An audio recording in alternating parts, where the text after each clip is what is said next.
What is going on, my family? Your boy Demetrius is back with another Tekken 8 video. Here in this video here, we are going to talk about the first chapter or the prologue between Jin Kazama versus Kazuya Mishima. And one of the things about it is I pretty much know the whole world has seen it, and I want to just talk about what I have learned and what I took away from that first prologue and what we can expect when it comes for the rest of the Tekken 8 story. Now, the first couple of things I did notice is that there were a lot of things that I have said in previous videos that actually came true, and I'm going to discuss them later. Also, too, with this prologue, it did kind of help me put a lot of things in perspective when it comes to what to really look for when it comes to the Tekken 8 story. One of the things about it is this story or this prologue actually gave us the characters that are going to be a good deal of importance when it comes to the whole story. Those characters being Lars, Victor, Raven, and a couple other characters. So those characters that we've seen in this prologue, those are probably going to be the characters that are going to have a really big impact. I don't know what kind of impact, good, bad, I really don't know. But them showing those characters at first, those characters have to have a huge impact for them to be in the prologue the way that they were. And it's going to be interesting to see how it all shapes up. Now, getting into what went down in the prologue, the first thing that I've noticed is the battle between Jin versus Kazuya. So this battle actually starts off right from the jump. I actually thought the battle was probably like 10 or 20 minutes into the intro or to the prologue, but it really starts off from the jump. And as I said, I was right about this. Go back and watch my videos. I was right. I said that Jin Kazama was going to lose that battle. He was going to lose the first battle between him and Kazuya. Now, one of the things that I did not realize is, and one of the things that I was really looking for is, you know, we were always talking about who's on Jin's side, who's on Kazuya's side. It really kind of looks like nobody is on Kazuya's side right now. It's really just Kazuya all by himself. As of right now, Kazuya is the guy, kind of like how he was in Tekken 2, which, you know, I gotta go there. I have to go there. This is why I really feel like Eddie Gordo is gonna come back in this game, because Kazuya is the guy. He is the big bad motherfucker, just like he was in Tekken 2, you know, causing all that havoc and shit or whatnot. So here we are again. So basically it's kind of like Tekken 2. You know, Kazuya, he's it. And I don't think he really has any allies. He still might have a couple, but it don't look like it. It just look like it's him against the world right now. You feel what I'm saying? So Kazuya, this dude is damn near the devil for real. So that's one thing that I did take away from that. Kazuya is pretty much by himself. He's pretty much the most evil, powerful force in the world right now, and he's got the whole world intimidated right now. One thing that I did kind of like was how Kazuya was making his speech and how other members of the King of Iron Fist kind of looked on. So that was something that they did do different. Instead of just having characters just enter the tournament or whatever, characters actually seen what was going on, and on top of what they have going on, they know what's going on, and then they're going to enter the tournament. They know full well what's going on with Kazuya, and they still enter the tournament. In past Tekken games, it kind of felt like the characters didn't really know what was going on. They were just there for their own purposes and own reasonings. But now it's like they kind of gave it to us like, okay, you know what? The characters know what's going on. You feel what I'm saying? Steve Fox, he knows what's going on. Lily knows what's going on. You know, you feel what I'm saying? Victor, all these characters, they know what's going on, even though they have their own personal reasonings for entering the King of Iron Fist. And it also told us another thing.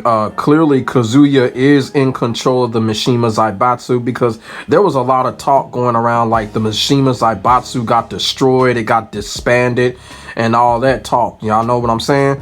So here it kind of basically told us that Kazuya is in control of that. He's basically in control of both from what it looks like. He's in control of the Mishima Zaibatsu, and he's in control of G Corporation from what it looks like. Kazuya is in control of the Zaibatsu. The Zaibatsu is still going. But getting back to Jin Kazama does lose the battle. And it was kind of crazy because when Jin Kazama was in the water, we thought that he was going to change into Devil Jin. So right there, that's one thing that I took away from this. When Jin Kazama is in that water, now you remember the Devil Jin trailer.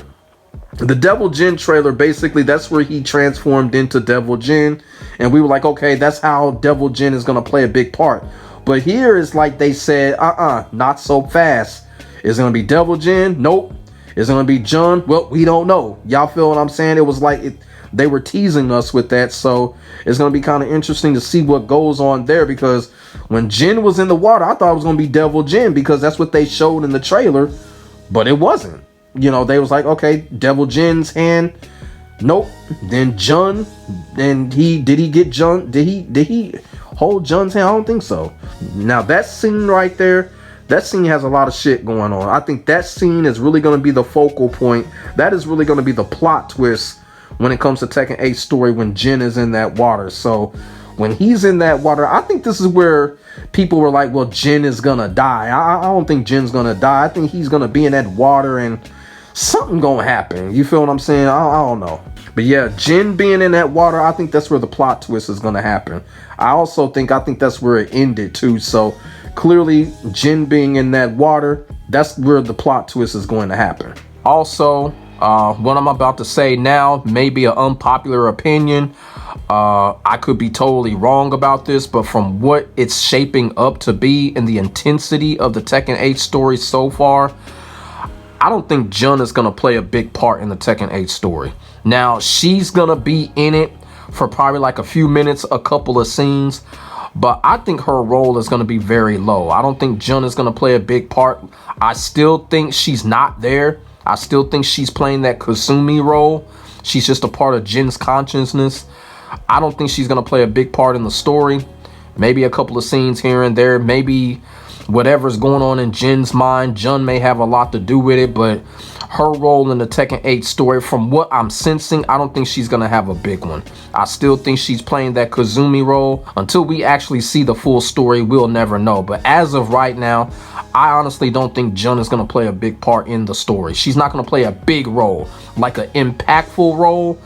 I don't think she's going to do that. Like I said, she's going to have something to do as far as Jin's consciousness, but that's about it. Also, too, at the end of the prologue where they showed this mysterious character, I know it's too soon to speculate, but I am going to sit here and say from what my eyes were telling me, that damn near looked like Julia. It looked like the character had glasses on, curly ponytail.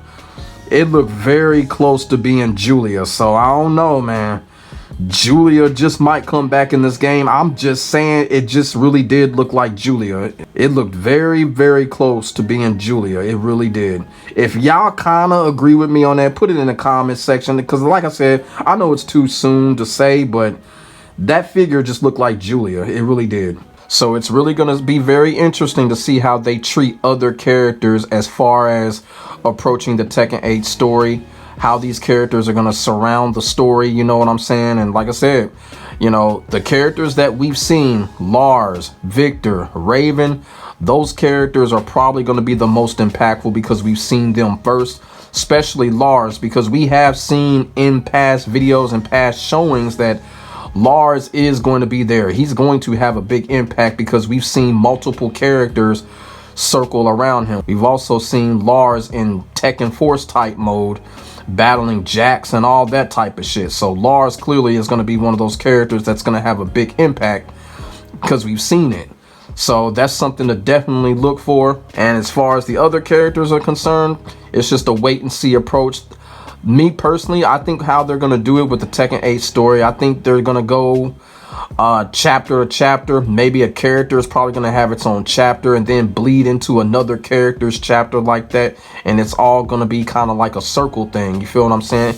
It's going to end up circling the whole story, circling Jin Kazama and Kazuya some type of way. That's what I'm thinking. That's what I'm predicting. But like I said, I could be wrong. Like I said, it could be a total whole plot twist, because I seen one right there when Jin was in that water. That's going to be the plot twist right there. Because y'all can't tell me. I bet you half of y'all was probably like, okay, it's about to be Devil Jin, and then it ended up not being. So it's going to be a lot of angles where we feel like we know something is going to happen, and then they're just going to change it up on us. You feel what I'm saying?